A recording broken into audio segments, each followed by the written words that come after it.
Hello and welcome to the Learning Square. In this video tutorial, I will continue my discussion on the image compression using MATLAB. In this lecture, we will talk about the Huffman coding, a technique used to reduce the average code length of any signal being transmitted. This coding is used in the JPEG standard of image compression, and hence we discuss it before moving on to the JPEG algorithm in the next lecture. So ordinarily, if I have a string which has 6 symbols attached to it, so I first find out the probability of occurrence of each of these symbols.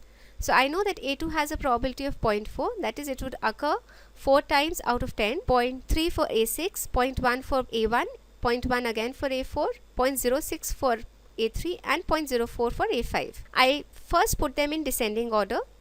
Now what I have to do is I have to start adding the lower terms and then again arrange them in the ascending order here. So I start with these two, add them up to 0.1, it stays here. Then again when I add these two bottom ones up, then it becomes 0.2 and it moves up in the table here. Again 0.1 plus 0.2 is 0.3. 0.3 plus 0.3 would give me 0.6, which would move up here, and 0.4 would be here. Now I have to backtrack and start giving codes to these. So to be able to distinguish between these two, I start with 0 and 1.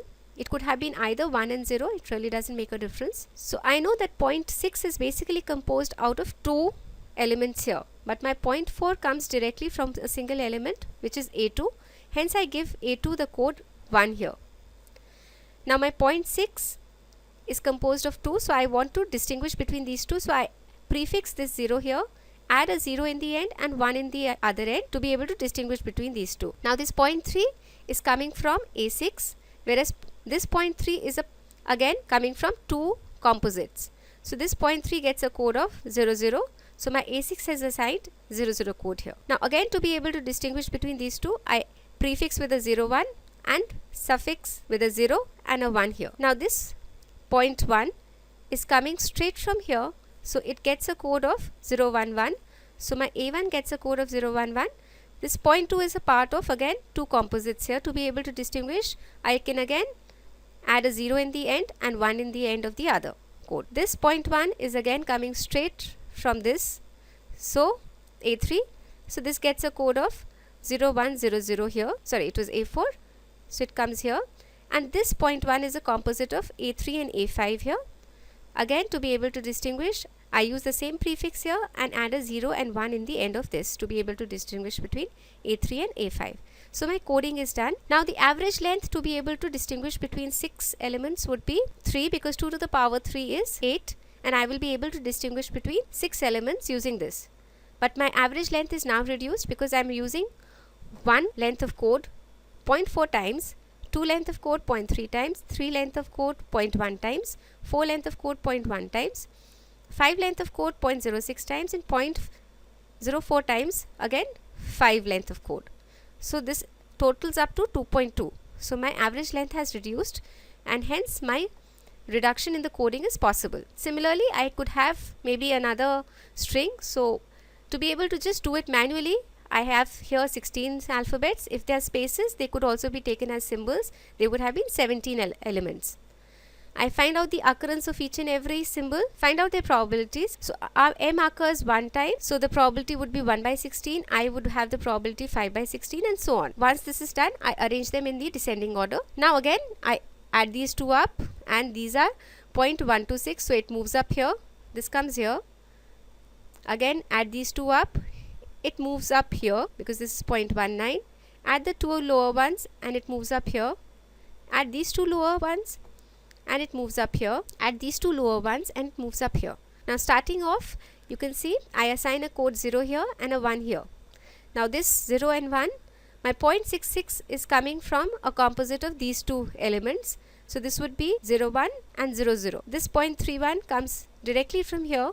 So I gets a code of 01, and 0.25 is coming from here, so it gets a code of 00. My 0.44 was here. Now it is again composed of two signals here, 0.25 and 0.19 here. So to be able to distinguish between these two, I add 0 and 1 with a prefix of 1. So 0.25 gets 10, 0.19 gets 11. Now 0.25 was composed of these two here. So I again, to be able to distinguish them, assign codes 101 with a prefix of 10 and 100. So similarly, just repeating this, I get my coding for each and every alphabet here, and I can find out the average code length. Now let's realize this using MATLAB. So suppose I have 7 symbols. I'm trying to code for the Mississippi River that we had done. We really can't use non-numeric symbols in a cell array. That is why I use 1 to 7 numbers. The numbers could represent my alphabets used in the Mississippi River string. Now the probabilities 0.31. We had worked them out in the problem. 0.64.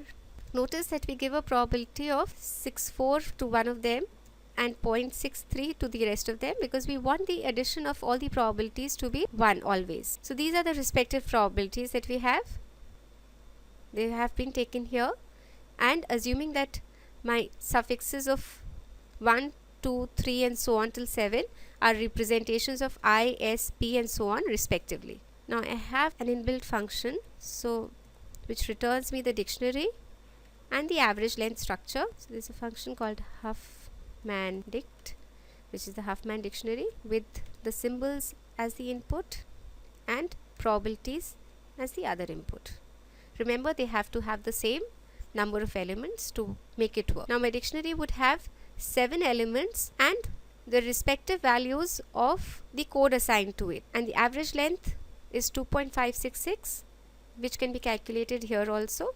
That would be 0.31 into 2 plus 0.25 into 2 plus 0.125 into 3 and so on. Now if I want to find out what has been assigned to maybe the first element, I can say dictionary 1, 2.